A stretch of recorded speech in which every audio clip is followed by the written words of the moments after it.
Good morning, children. So, now lecture number 8 of chapter number 4. What is the title of the chapter? National Movements Towards Independence. So, as I explained you in first lecture, the division of Bengal, right? Bengal was divided. Establishment of Muslim League took place. And once again Bengal was unified. Then revolutionary movement took place, that is called after 1911. The scenario changed. माहौल बदल चुका था. And fierce nationalism developed in India. Right? So today, continuing that process, that lectures. Today, my first topic will be in this revision, fierce revolutionary movement in Gujarat. And second topic, fierce revolutionary movement abroad. ये दोनों topic मैंने आपको lecture number 38-39 में विस्तार से लिख के समझाया है. हम इसका आज वापस रिविजन करेंगे. अच्छा, हमारा पहला टॉपिक कौन सा है? Fierce revolutionary movement of Gujarat. Okay, let us see. Page number 25, textbook. Sri Arvind Ghosh was the pioneer of armed revolution in Gujarat. Gujarat में आजादी की जंग, रेवोल्यूशनरी जंग किसने शुरू की थी? श्री अरविंद घोष ने, जिसका आज भी पोंडिचेरी में बड़ा सा भव्य आश्रम है. वो सन्यासी भी थे, वो फिलोसॉफिकल गुरु भी थे और फ्रीडम फाइटर भी थे. ऐसा समझ में. But he remain behind the curtains. He never came in limelight. वो कभी सामने नहीं आए थे. वो प्लानिंग बनाते थे, लेकिन वो प्लानिंग का एग्जीक्यूशन उसके जो छोटे भाई हैं बरिंद्र कुमार घोष, वो सब फॉलो अप करते थे. His brother Barindra Kumar Ghosh always remained in forefront when he arrived in Gujarat and moved towards the southern part. Here he met Chotu Bhai and Ambu Bhai Purani. They both were from Kheda. दो पुरानी brothers से उससे मुलाकात हुई जो revolution plan करते थे. और ये जो सारा मांजरा है गुजरात में, वो नर्मदा के किनारे होता है. नर्मदा के जो जंगल विस्तार है, आज भी बहुत घना जंगल है, जिसको नर्मदा डिस्ट्रिक्ट का जंगल बोला जाए. उस वक्त तो कितना घना जंगल होगा. उधर सब ट्रेनिंग होती थी फ्रीडम फाइटर्स में,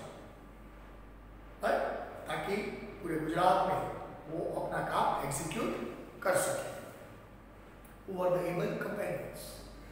साकरिया स्वामी, उसको साकरिया स्वामी का साथ मिला. और ये वही साकरिया स्वामी है जिसने 1857 की रिवॉल्ट में लक्ष्मीबाई का साथ दिया था. लक्ष्मीबाई का गाइडेंस दिया था. उसको तो काफी अनुभव था, तजुर्बा था. तो उसका अनुभव इधर कैसे ले सके, उसका भी बोलते इंतजाम हो गया. साकरिया स्वामी met him on the banks of river Narmada. This Swami was associated with Queen of Jhansi at the time of revolt of 1857. Right? उसको तो काफी सारा अनुभव था. Barindra Kumar Ghosh involved in some middle class youth from Baroda, Charopa and Ahmedabad and Mehsana. Right? चुन चुन के वो यंगस्टर्स की भर्ती करते थे और उसको नर्मदा के जो जंगल विस्तार है उधर ट्रेनिंग होती थी. और ट्रेनिंग के बाद वो लोग रेवोल्यूशनरी एक्टिविटीज करते थे. Right? Barindra was in this revolution of these activities, the buggy of Viceroy Minto was bombed at Raipur Darwaja in Ahmedabad. Viceroy Pinto जब आए थे Ahmedabad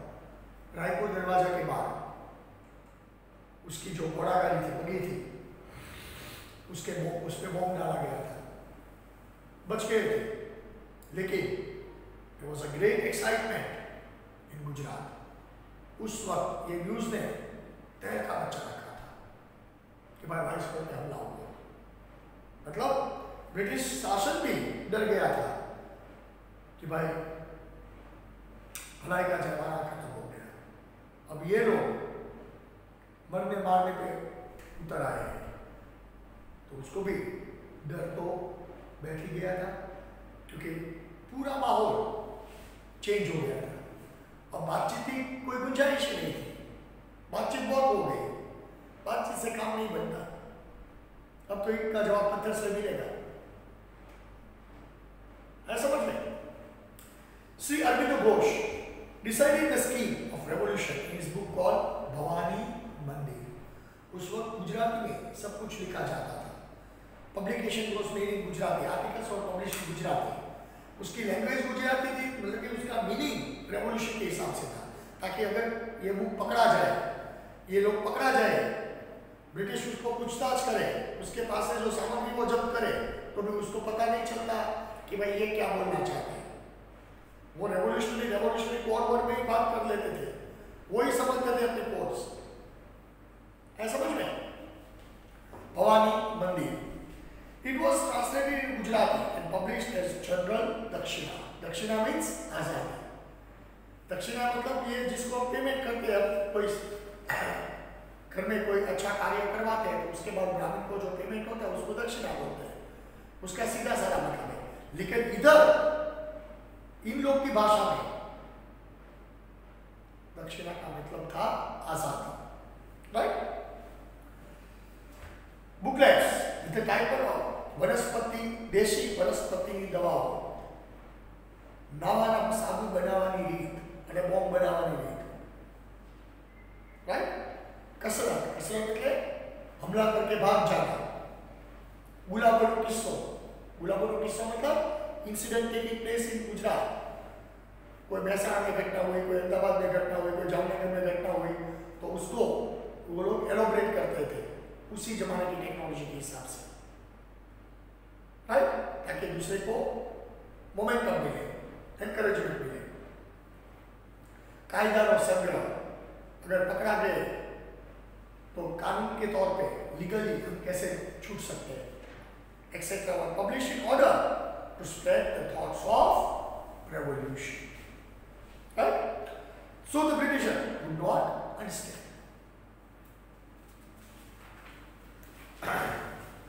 The booklet contained methods of preparing bomb, नावाना साबु बनावानी रीत, मतलब how to prepare देशी bomb। The main place was Ganganath विद्यालय near चाणोद, करनाल। आज भी चाणोद नर्मदा के किनारे बहुत बड़ी जगह है, बराबर। उस वक्त it was a place of revolution। उधर गंगनाथ विद्यालय का, महादेव का, अभी भी आज महादेव का मंदिर है, बहुत बढ़िया मंदिर है। दिन को भजन सत्संग होते थे, उधर आश्रम शाला चलती थी, तो बाहर से ऐसे लगते कि बच्चों को पढ़ाया जाता है, कोई धार्मिक एक्टिविटी होती है। लेकिन शाम के बाद उधर रेवोल्यूशन इकट्ठा होते थे, प्लानिंग बनता था, ट्रेनिंग होती थी, and that was managed by Barindra Kumar Ghosh. कैसे कैसे वो तुक्के निकाल देते थे, right. Where secret revolutionary activities were carried out.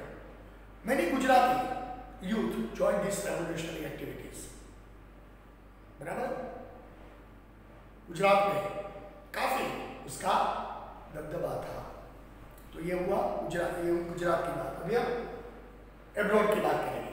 ये हमारी जो आज़ादी की जंग है सिर्फ हिंदुस्तान में नहीं थी, दुनिया के कई देश में फैल चुकी थी, और मैंने पूरा डेटा आपको लिखवाया है, कौन से देश में किसने कहाँ आज़ादी की जंग शुरू की और क्या उसका योगदान था। तो वापस हम एक बार रिवाइज करते हैं, आप अंडरलाइन करते जाओ, सारे डिफरेंट नेम्स हैं। Revolutionary activities abroad.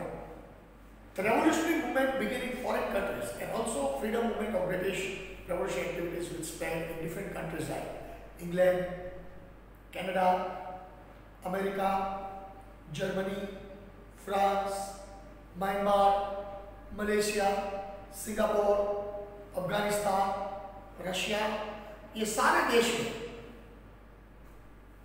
एक्टिविटीज फैल चुकी थी। और कौन से देश में वो हैंडल करते थे वो हम समझेंगे।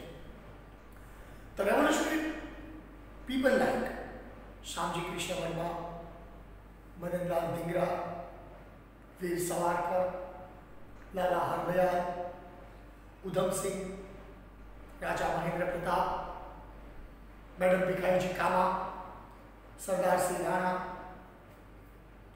मौलाना अब्दुल्ला, मौलाना बशीर, चंपक रमन पिल्ले, डॉक्टर बथुर सिंह, खुदा बख्श, और the different people associated with different types of revolutionary activities.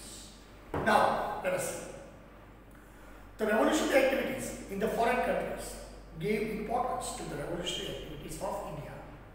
वो इंडिया में जो रेवोल्यूशन होते थे उसमें से इंस्पायर होके इन लोगों ने अपनी मातृभूमि की आजादी के लिए उधर रेवोल्यूशन शुरू किया। उधर उन लोगों ने अपनी भारत माँ की आजादी की लड़त के लिए अपना प्रोग्राम रखा, राइट। तो कौन से कंट्री में कैसा कैसा क्या हुआ था, किसकी लीडरशिप में, वो हम देखेंगे। The revolutionary activities carried out in foreign countries gave importance to the revolutionary activities in India. Pistols, मतलब gun, was secretly sent to India from England with the bedding of cooks. खाने पीने के सामान में इंग्लैंड से बंदूकें आती थी और वही बंदूक, मेड इन इंग्लैंड की बंदूक ब्रिटिश के सामने यूज होती थी। मतलब उसकी गोली से, उसकी बंदूक से उसको ही मारना था, right. Madan Lal Dhingra killed William Wade, who used to criticize revolution.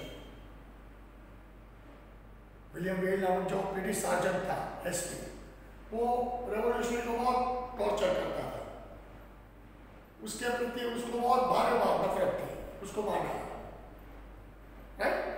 In 1907, Indian Independence League was established in California, बराबर, in America, which was later called गद्दर party by लाला हरदयाल। उसको उसका नाम बदल के गद्दर पार्टी रखा गया, राइट। लाला हरदयाल, और वीकली कॉल्ड गद्दर, गद्दर मतलब आजाद, right. Ghadar was published in 4 languages. Titles लिखेंगे, लेख लिखेंगे ताकि अवेयरनेस बढ़े, हिंदुस्तान के लोग जो उधर रहते थे अमेरिका में वो समझे आजादी का मायना, राइट।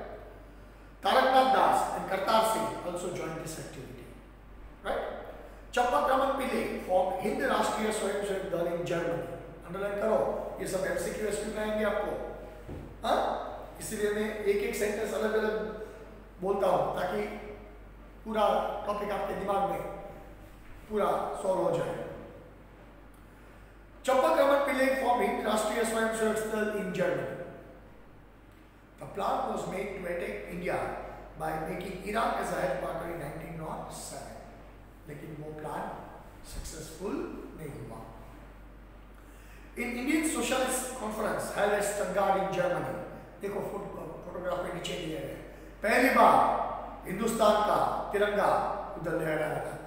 It was not तिरंगा but Indian national flag, क्योंकि उसकी डिजाइन और अभी की डिजाइन तो जमीन आसमान का फेर है, लेकिन हिंदुस्तान का पहला नेशनल फ्लैग मैडम कामा ने जर्मनी में स्टटगार्ट सिटी में लहराया था, right. The national flag prepared by Madam Kama was hoisted for first time. ऐसा कुछ। राजा Mahendra Pratap formed a provincial independent government under राष्ट्रप्रमुख of Afghanistan, which Barkatullah, अबीदुल्ला, मौलाना बशीर, शमशेर सिंह और doctor Bathur Singh also joined. Afghanistan से भी हमको मदद मिलने लगी थी, उधर भी रेवोल्यूशनरी एक्टिविटी शुरू हो गई थी, right. This government made efforts to get help from Russia, Iran and Turkey. उन लोग के पास से मदद लेके हम हिंदुस्तान के लिए कुछ कर सके, आज़ादी दिला सके, ऐसा प्लानिंग था। द कॉन्स्पिरेसी गालिबनामा written on रेशमी रुमाल asking all Muslims to unite together and fight against Christian was exposed. मैंने बोला था ना, मुस्लिम लोग को तो चंद लोगों का साथ था, मुट्ठी भर लोगों का साथ था। 95% हिंदुस्तान के मुस्लिम्स समझ गए थे ये बंटवारे की भावना है, इसमें कुछ नहीं है। वो लोग लीग का सपोर्ट नहीं कर रहे थे, चाहे जो भी करे लीग, उससे कोई मतलब नहीं है। मैं समझ लूं। Raja Mahendra Pratap sent a golden state with his signature to Russian Tsar to get the help to fight against England.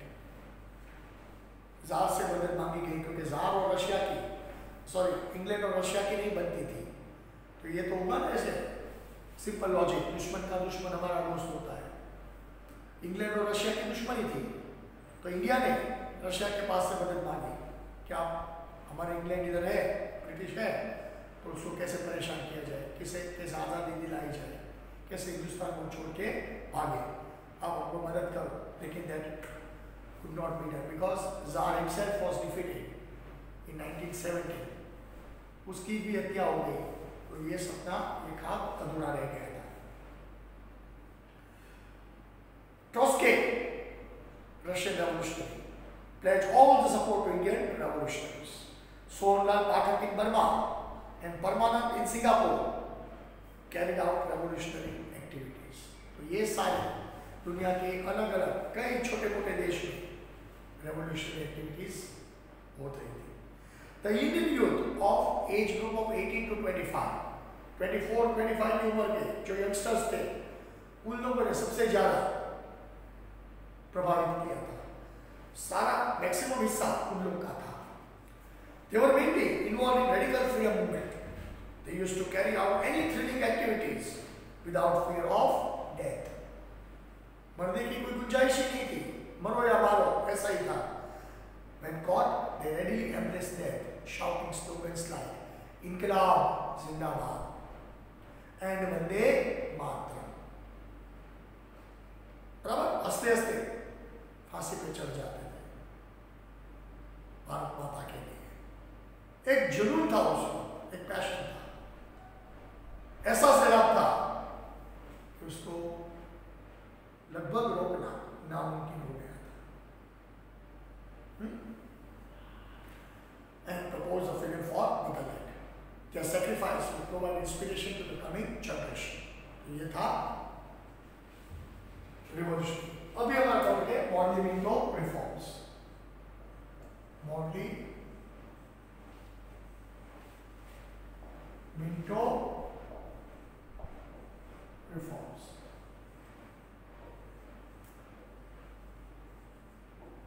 Reforms तो क्या है, मुस्लिम के लिए था, मुस्लिम को अलग रिप्रेजेंटेशन देने का रिफॉर्म रखा गया था।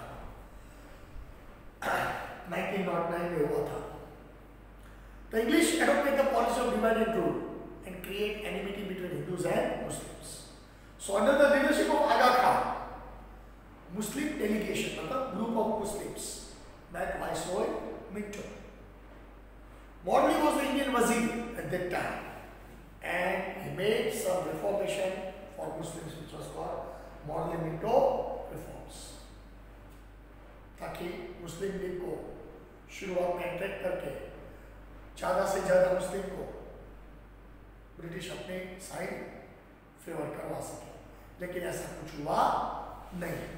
That it was arrival of Mahatma Gandhi.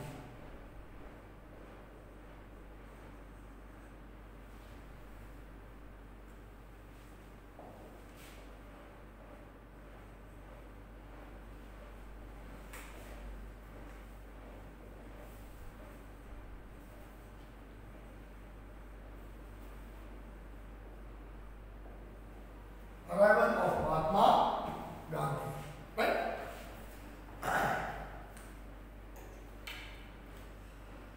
When Gandhiji returned to India after 1950, after successfully fighting against racism in South Africa with Satyagraha, his political guru was Gopal Krishna Gokhale. जहाँ से उसने politics सीखी वो थे गोपाल कृष्ण गोखले, और उसके spiritual गुरु थे श्रीमद राजचंद्र। उसके पास से उसने अहिंसा के पाठ सीखे थे, right. His political guru was Gopal Krishna Gokhale and spiritual guru was Srimad Rajchandra, from whom he got inspiration. Gandhiji traveled all over India and observed the lives of Indians. He considered exploitation as the root of poverty to India and made a plan to abolish British and poverty from India. I suppose. So it was a small part. Now it was Roman Act,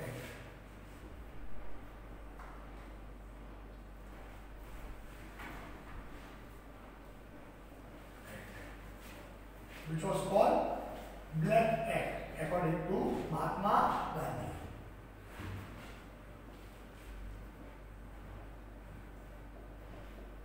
Gandhi ji called Roman Act और Black Act, क्योंकि ये कायदे के हिसाब से sir John रोवेलर के world war 2 के वक्त आज़ादी की जंग इधर बहुत तेज हो गई थी, तो उसने एक कायदा पास किया ब्रिटिश पार्लियामेंट में कि ये कायदे के तहत किसी भी आदमी को अनलिमिटेड टाइम पे किसी भी रीजन के बिना जेल में घुसा देने का। फिर बाद में देखेंगे क्या हुआ था,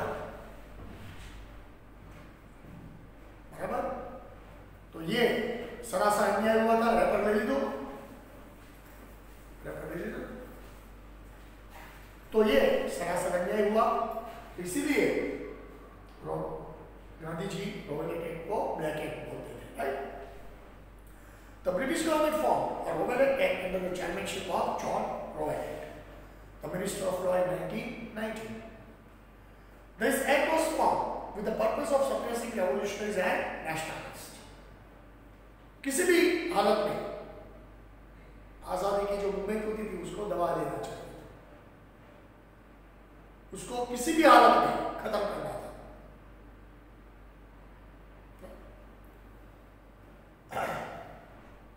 This act came to be known as Black Act because it was meant to suppress individual freedom and freedom of speech. ये तो हमारी आजादी के बाद हुआ, ऐसा तो कभी कायदा आपने देखा नहीं। According to this act, any suspicious person, सरकार को, शासन को किसी पे जो संदेह होता है, शंका होती है, उसको अनलिमिटेड टाइम पे जेल में डाल देने का प्रावधान है, right? According to this act, any suspicious person could be arrested in jail without conducting any trial against him. कई समय तक, कई महीनों तक उसको जेल में रखा जाता था, कोई ट्रायल ही नहीं होती थी। ब्रिटिश का प्लान क्या था कि रेवोल्यूशनरी को ये कायदे के तहत मैक्सिमम उसको जेल में डाल दें ताकि रेवोल्यूशन बंद हो जाए। तो ये कायदे का विरोध हुआ और इसीलिए जलियांवाला बाग बना, right. That is why Gandhi ji called Black Act and Motilal Nehru considered snatching away the freedom of argument, appeal and advocacy. सारे हमारे जो बड़े बड़े कांग्रेस के नेता उस वक्त के थे, पूरे भारत देश में उसका विरोध हुआ कि भाई ये थोड़ी चलता है, ये तो सरासर नाइंसाफी है। हर एक इंसान को आजादी की बोलने की तो आजादी होती ही है, तो ये कायदे के तहत तो हमारी आजादी आप छीनना चाहते हो। और यही वजह से पूरे देश में बहुत प्रदर्शन हुए, बहुत मीटिंग्स हुई, जुलूस निकले, वर्ल्ड वाइड डेमोन्स्ट्रेशन हुआ। और वैसा ही डेमोन्स्ट्रेशन पंजाब में हुआ था। The British government gained immense power under this act to suppress any kind of opposition. So leaders and people were at large. क्या करें? जुलूस नहीं निकाल सकते, आजादी की जंग नहीं लड़ सकते क्योंकि कायदा बन गया था। Express their opposition. Meeting, rallies, shows and strikes were organized against it. Gandhiji was arrested in Delhi. When Dr. Satyapal and Dr. Kilchu was arrested in Punjab, the agitation became severe. लोगों ने मुंह तोड़ जवाब दिया था पंजाब में, और वैसे ही जवाब देने के लिए एक मीटिंग का आयोजन किया गया था बैसाखी के दिन अमृतसर में। जगह का नाम था जलियांवाला मैदान बाग, जो चारों ओर से घिरा हुआ था और बीच में बहुत सा बड़ा मैदान था। उधर लोग इकट्ठा हुए थे अपने लोकल लीडर्स को सुनने के लिए, और जनरल डायर ने उधर सबसे बड़ा, हिंदुस्तान का सबसे बड़ा हत्याकांड किया था, सबको मालूम है, right? Now we'll study that topic, Jallianwala Bagh. That is important topic, right?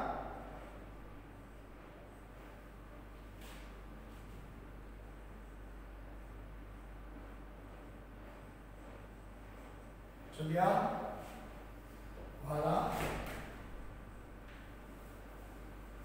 Bagh massacre.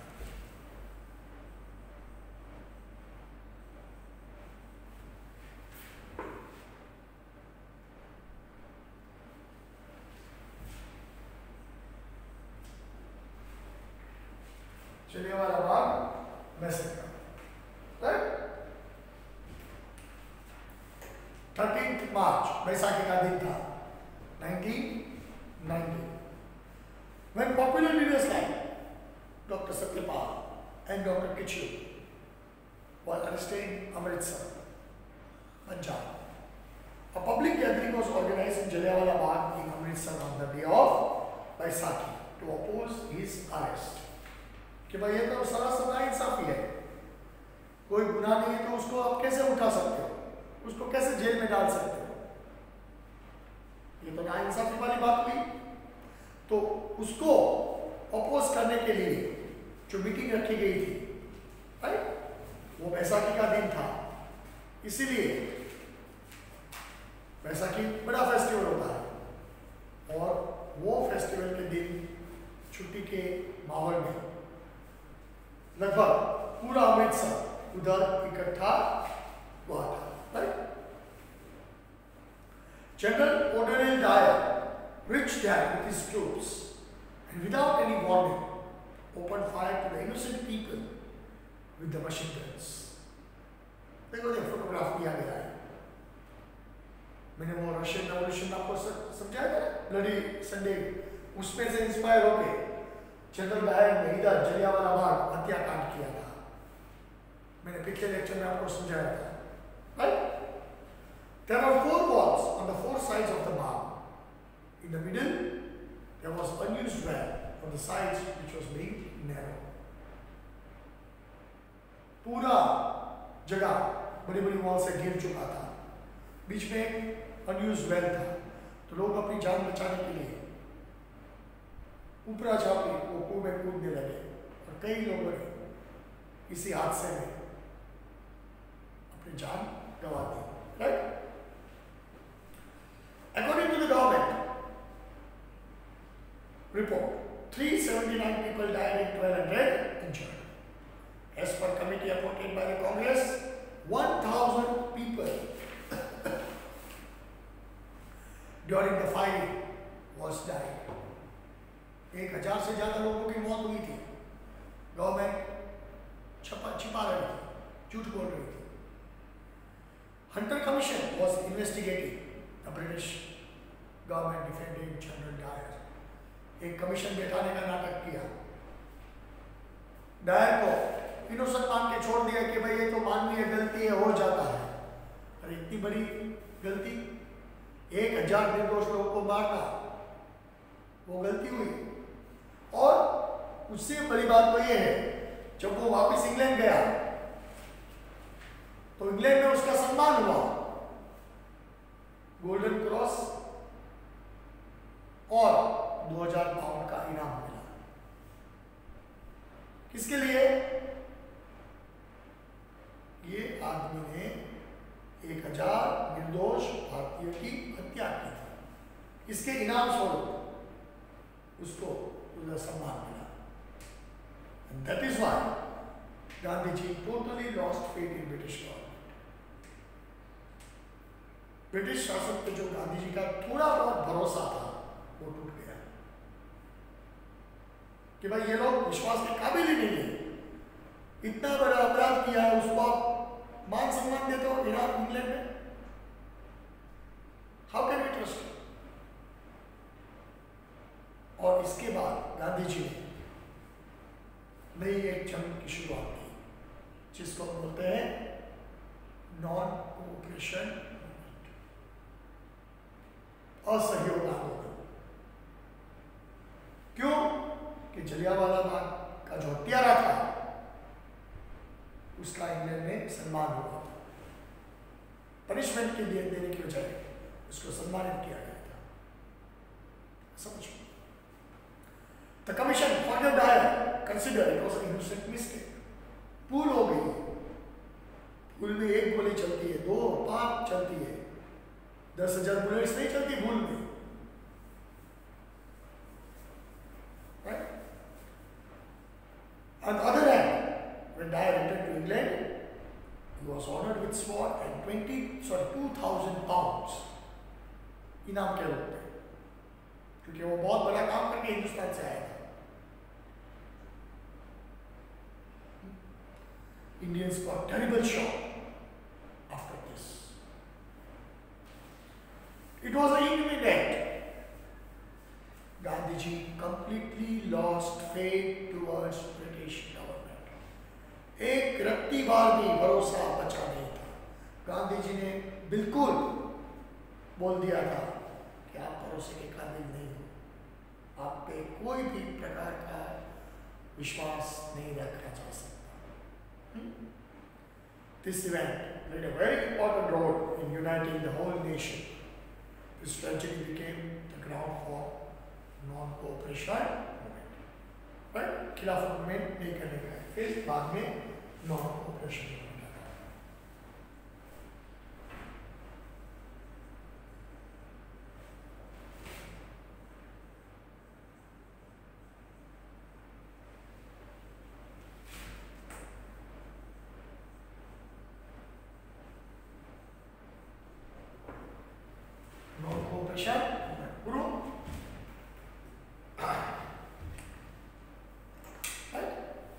The Nagpur Conference gave the approval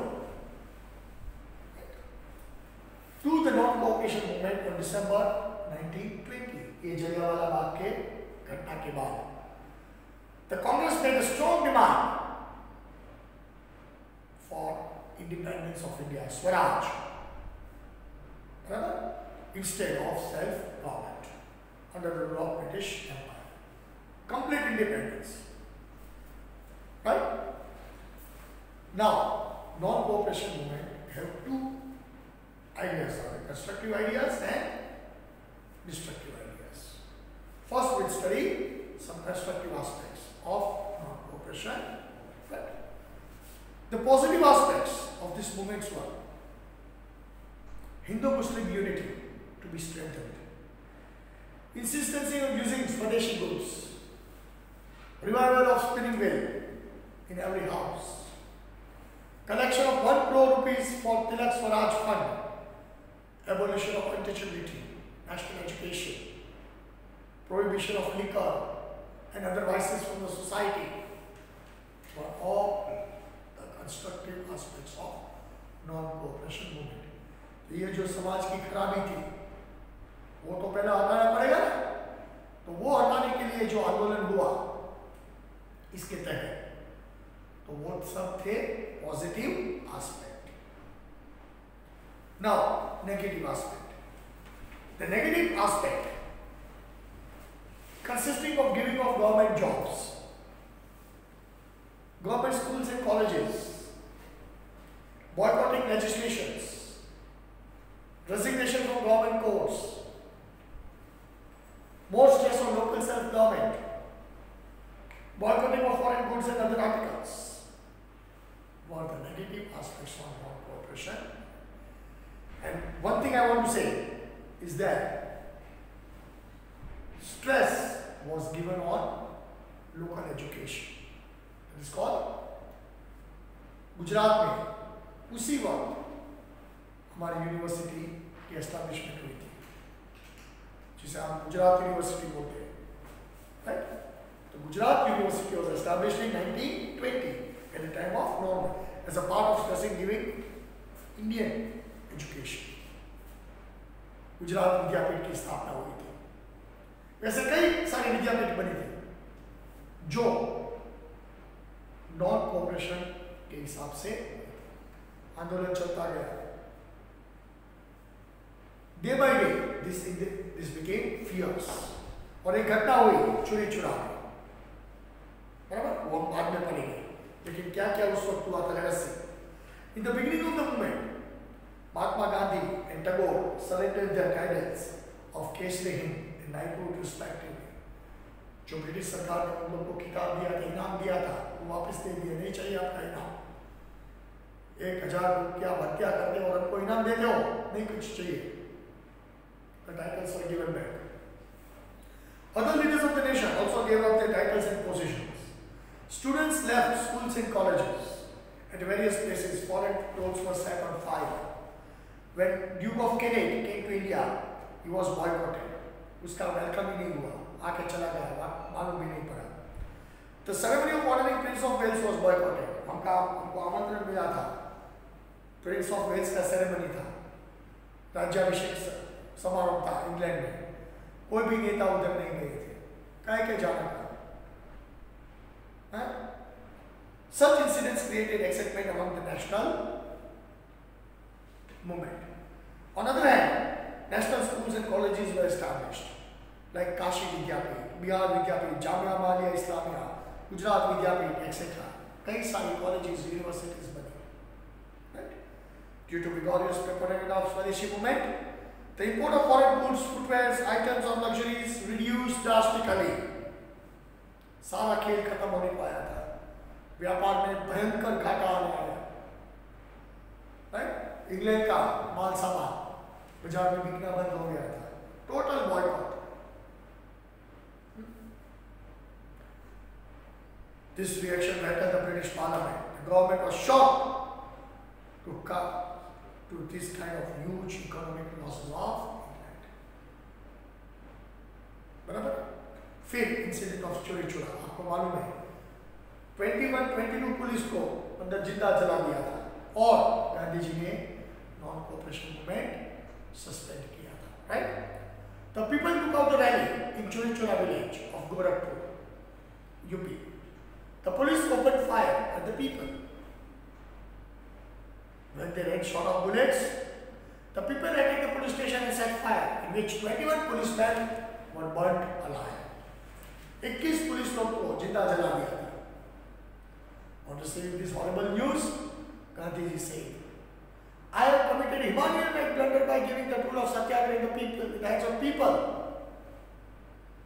who don't understand the value of non-violence. मैंने बहुत बड़ी गलती कर दी है। इन लोग के हाथ में मैंने औजार दे दिया जिसको इस्तेमाल की कोई आदत ही नहीं है। राइट?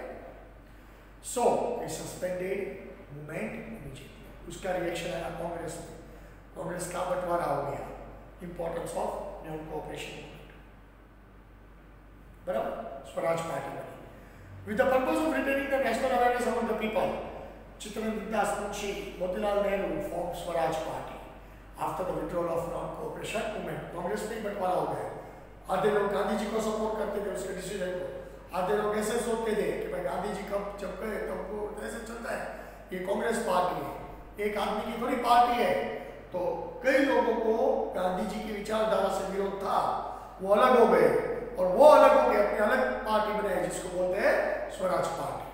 तब जाके उसके चीफ कौन थे? मोतीलाल नेहरू और Chittaranjan Das Munshi. The purpose was to enter legislative assembly to oppose the unfair policies of government. The leaders of Swaraj Party adopted constructive activities of Gandhi ji like abolition of untouchability, Hindu-Muslim unity, revival of spinning wheel, and prohibition of liquor. ये सारी चीजें उन्होंने किया और election में भी उसने हिस्सा लिया। Swaraj Party contested the election in November 1923, and the candidates of Swaraj Party was elected in the central as well as local legislative provinces. It did not got a majority, in Bengal but emerged as a strong party. सरकार बनाने के लिए party ने seat नहीं, लेकिन उसका note down किया गया था. Motilal Nehru was elected as a central member of Legislative Assembly and Chitan Das was elected for Bengal. So ये था 25 साल का लेखा जोखा जो उस वक्त हुआ था. बराबर है. तो हमारा ये जो रिवीजन लेक्चर है इधर हम एंड करते हैं. Now it is time for taking your homework. Come, take down your homework.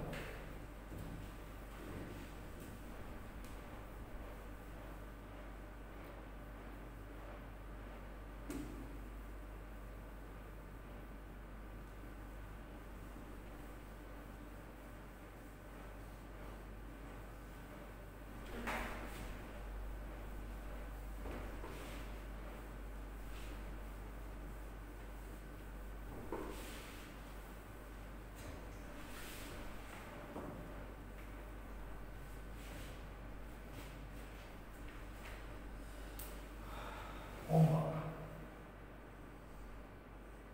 Number 1. Write a short note on revolutionary activities in Gujarat.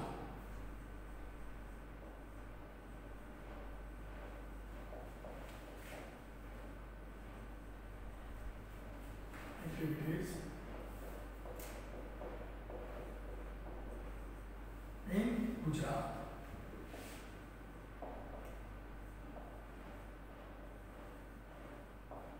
बराबर. Short note number 2. Short note on Jallianwala Bagh.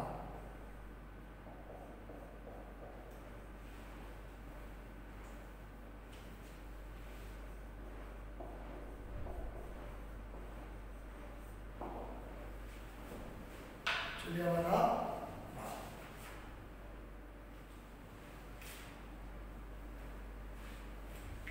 Right? So these are your 2 questions for homework. Right? So with this, we are ending our lecture number 8 of chapter number 4 as a part of revision. Okay children, see you in next lecture. Till then, goodbye. Take care.